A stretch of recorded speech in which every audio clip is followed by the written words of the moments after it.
Good morning, everyone. And my name's Catherine Ellis. I'm coming to you regarding F7 building blocks to freedom. So that's faith and family and all the other F's through to freedom.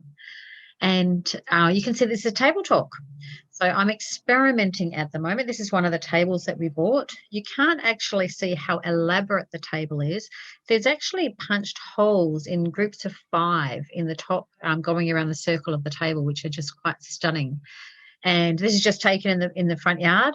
And so sometimes I'll be coming to you with Hikairo, who you've seen probably many times on our YouTube channel. We started this one together, and sometimes it will be just me, or we may have guests on. So today's is a little bit different. This one is on finances and feelings, which is the fourth F, or the fourth group of Fs. And I just wanted to comment about lending practices. So there's a lot of people who are getting really excited at the moment. So this is the 21st of April, 2021. And there's a lot of people really excited about lending practices in Australia, that they've been eased and the interest rates are so low. But that becomes a temptation. So sometimes I do write about this in my blog. Sometimes, we're bringing it up in different podcasts and different things. So today's is on a table talk on that. And years ago, when I was first in banking, which was actually back in the late 1980s, people would be loaning up to, say, 25 to 28% of their net or take-home pay. And that was considered like quite a safe lending practice. When I was doing some research recently, maybe a month or 6 weeks ago, I was seeing that the average loan is now 50% of your gross pay. So not even your take-home pay, your gross pay. So then you have to take tax out of it as well as everything else. And that's when the interest rates are so low. So what happens if you have a huge mortgage, like no mortgages are tiny in Australia. If you have a huge mortgage and maybe the interest rates go up by 0.25%, okay, you may be able to cope with that. What happens if it goes up by 1%, by 2%? Um, uh, I think it was before I actually joined banking, but I had another family member in banking at the time. And I was always sort of aware, because I had my first 2 businesses actually when I was 13, as well as I was working from when I could remember, but working outside the family business for a general store from when I was 12.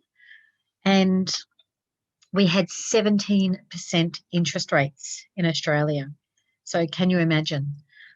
Um, so when I sold my house back in, I think it was 2000, maybe 2008, I sold my house, maybe 2007, and I'd done really well. I'd actually made 100% profit in a year, but that was like being really strategic, buying in a place that I knew was going to have high growth. I knew it was coming into a boom time. I was spending up to 15 hours a week improving the property, not always successfully, sometimes disastrously. I think it was like my third garden that I put in that actually worked, because the weather there was so extreme.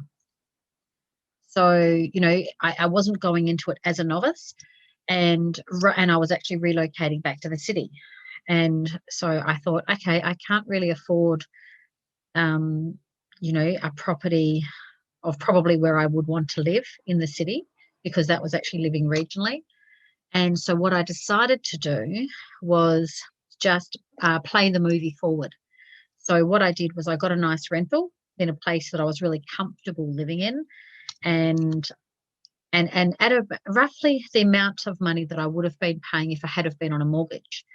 And for me, especially to supplement income, especially either building a business or going back and studying, I've always taught as well as done business. But I usually have had international students living with me. Sometimes I've had flatmates, or I've had all different situations, and you can gather single. So it's been that way, that it's like, okay, having the different income streams. And yeah, so at the time it seemed to be it was really interesting, because sometimes it can be a challenge living with different people. It can be a challenge for all different reasons. And one student in particular ended up costing me more money than I was actually making, again, for different reasons. And yeah, so that actually I stopped. I had 15 students before that, and I loved having people.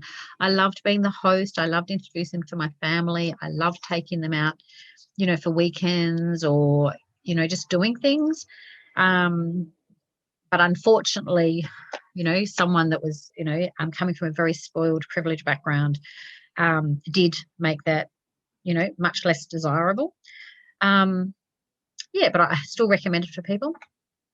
But all of this to say that basically, if I had the interest rates did go up at the time.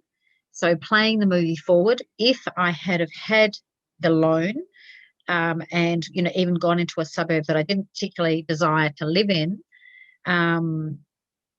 but the interest rates did go up, and I would have lost my house, even by renting out a room or two in the house. So I'm just so aware at every stage. And all of this, some of you have been following me for a while. You'll know that journey, the financial intelligence journey, actually turned into the book Prosper as Your Soul Prospers. So you can see details of that on our website, which is IM2, or Imagineering to a Better World. So I am the first two letters of Imagineering, the number 2.tv. And that book is called Prosper as Your Soul Prospers. So part of that, my journey is covered in there. So today, there's so much temptation to buy a big, beautiful house. The lending practices have been eased, which sometimes sounds fantastic. But especially when you combine it with, like, how much you can loan, and then the interest rates being so low, and everything seems to be artificially low, like all the different things that are happening in the market, they actually don't make sense. I've sort of always loved finances, and I'm a bit of a nerd as in financial history, and I've lived through so many economic downturns, and sometimes made money, sometimes lost a lot of money, sometimes living in different countries. I've lived in different states of emergencies. And so all I would say is, yes, what is seen to be one of your biggest purchases of your life, your family home, and it's just so exciting, and you just love it, and you want what you want and everything.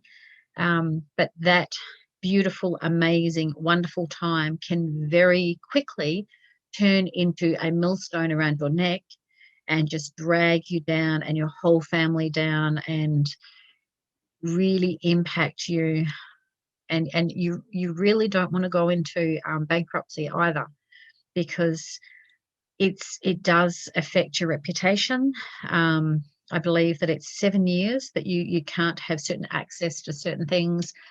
And anyone that's been through it, I know a few people that have been through it, and it's a very emotional time. And fortunately, I've never been in that position. I've had times where I've had absolutely no money, but fortunately, I've still had somewhere to live, or yeah. And even when the few times in my life where, even in business, where clients haven't paid me, even 2 years later, I've even had the spouse of someone pay me. Actually, that's happened twice, where the spouse of somebody has actually contacted me and said, look, I'm so sorry, my spouse has left you with this debt, and they've actually paid me. So yeah.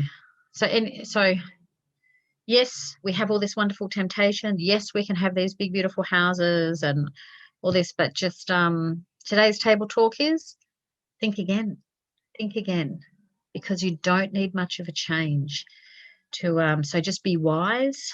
Perhaps even go back to, towards the more 25-28% of your net salary, even if the bank will let you, loan more money.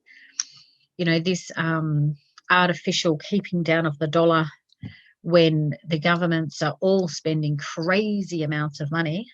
The base of income minus expenses equals your future. And if you keep spending money that you don't have, including governments or a business or private, there's consequences. And bankruptcy is always the consequence. And I'm just so aware of a picture, I think it was from World War II, and there was a picture of a wheelbarrow full of all this money, and somebody stole the wheelbarrow because they'd been printing so much money that the wheelbarrow actually had more value. So, yeah, just practice wisdom during this time.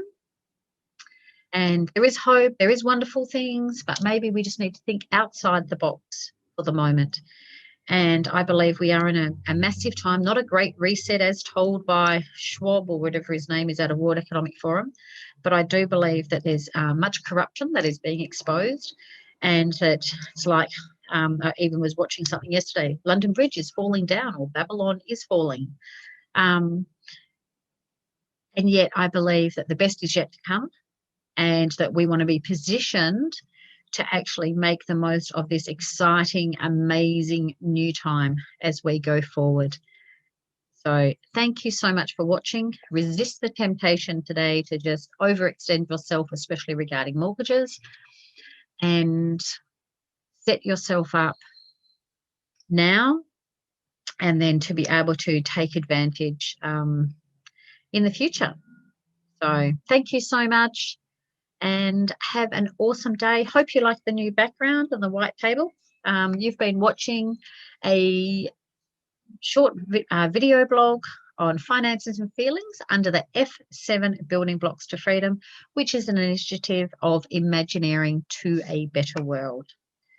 Thanks for watching, and if you like what you see, please subscribe to our channels. Please go to our website, im2.tv, and sign up for our mailing list.